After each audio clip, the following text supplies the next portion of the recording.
The University of the Third Age, known as U3A, is a unique organization that provides life-enhancing and changing opportunities for older citizens. The New Horizons team met with Sylvia Shri and two of her regional chairpersons who will be unfolding this initiative. Let's take a look.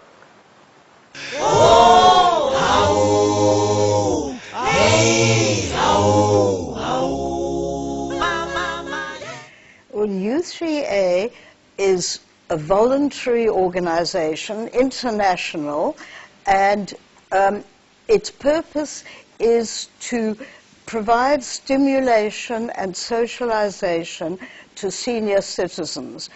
By senior citizens, we mean people in their third age, the first age being youth and education, the second age being one's years working and with responsibility for a family, and the third age is the time you have for yourself to do all the things you wanted to do previously and couldn't manage. It started in South Africa. It started at the millennium, and that's nearly 17 years ago. And it spreads around the country. In South Africa, we have nearly 30 U3As, about a third of them around the Cape, or around Cape Town. In the Cape area, we've got Cape Town itself, which is a misnomer because it's really southern suburbs, but it was the first. And then Tygerberg, Blouberg, Helderberg, Overberg, Athlone, False Bay, Atlantic Seaboard, Greyton, Paarl, and the newest one is Gugulethu.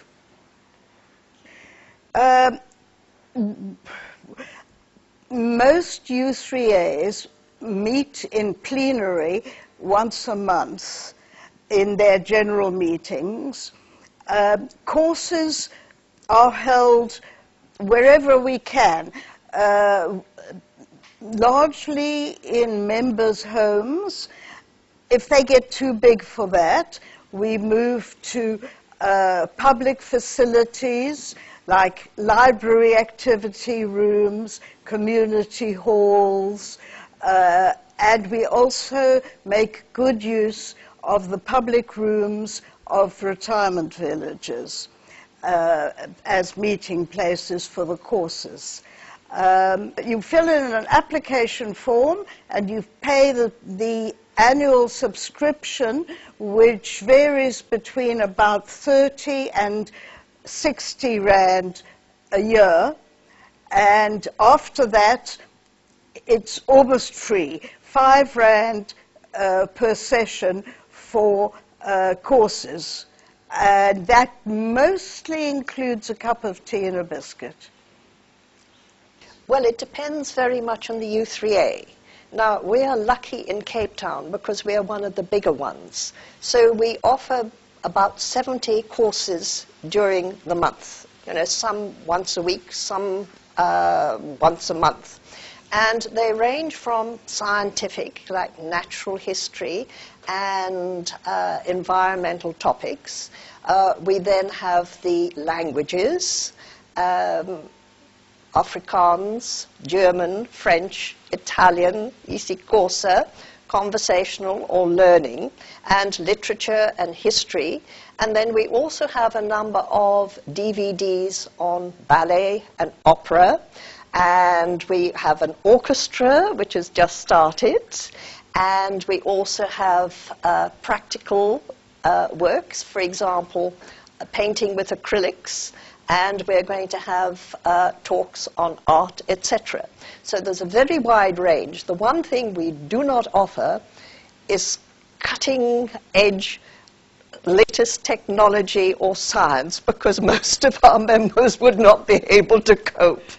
Yes, so it's a very wide range. And of course, we also have activities like walking and circle dancing, and we're now going to have Tai Chi, yoga, and Qigong. I'm not quite sure the pronunciation, so there's a lot to offer, a wide range. Well, for the courses, the cost is usually R5, unless, of course, more material is needed. For example, if you are painting, then obviously you have to get the paints, which can work out a bit expensive. And for our general meetings, most of our meetings are in public places. And we do not pay our course leaders. It's all voluntary, though obviously they can take their expenses. And for our speakers at our general meeting, again, in Cape Town, we don't pay them, but we give a donation in their name to a charity. And if they've written books, they're allowed to sell the books. So we do try very hard to keep costs down. Well, we do have a website, which I cannot remember at the moment, and we also advertise in the local papers. And so people are free to come to the general meetings, and there they can join. And certainly in Cape Town, they're free to come to the general meetings. We don't charge for those. And so there's always a way of finding out. And we do advertise also on the radio. Yes, we do our best to attract people.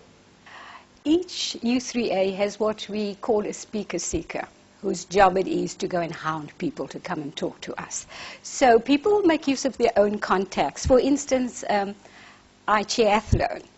And at Athlone, we were fortunate enough this year to hound 2 of our homeboys to come and chat to us. So we were delighted to have Trevor Manuel talk to us. And we had Frank Vinson talk to us. We also, in June, have a special Mandela month. And 2 years ago, the late Virginia Engel spoke to us. So it depends on the U3A concern and the ability of the speaker seeker to attract one. People in Cape Town, they have their own connections, and they have seen Peter Dirk-A speak to them, Tim Noakes, Judith February. We try to get speakers to match the kind of flavor and texture of the U3A in question, and they differ all over the peninsula. They have different people, but they are all top class. At Athlone this year, we had an upcoming young author talk to us on Youth Day. And when we asked him particularly, what do you expect, what contribution do you think we can make, he was very clear. He said people in their mature years should actually share their life experience with young people so that they don't make the same mistake, and make inputs into their lives and to celebrate them, really. I think at U3A, because of the wisdom that we have, we're also able to read what's going on. You know, somebody like me, in 1974, 1970, I was at school. And so the student youth uprisings was something I contended with. So we have to read what's going on in our country. I think at this point in time, our constitution is a threat. And we simply can't wring our hands and hope for the toolies of this world and the judiciary to make it better. We have a role to play. And I think that as older people, we have a role to play in our families. We should nurture people in our families, the young people, foster education, read to grandchildren, be creative. I think we also have a role to play in our communities, school governing bodies, community policing forums, ratepayers. We have a definite role to play there. And then when it comes to our country, I think the role will change depending on what's going on in the country. I think right now we have a role to play in terms of supporting NGOs who have a role to play. For instance, a group of us are going to help the Cradle of Creativity taking place in May. We volunteer there and, you know, foster the arts. I also think that institutions or projects like Save South Africa, perfect matchup for something that we can do. Paul Hoffman has spoken to some of the U3As. You know, he wants to set up an institute to fight corruption. These are all things that I think that we can and will do. Unfortunately, that's all we have for you today. You can catch us on our social media page to leave us thoughts about today's episode, or you can actually call us on 021 4488 711. 4488 711. So remember that you're never too old to make a difference. And please join us next week. So until then, take care. Hey,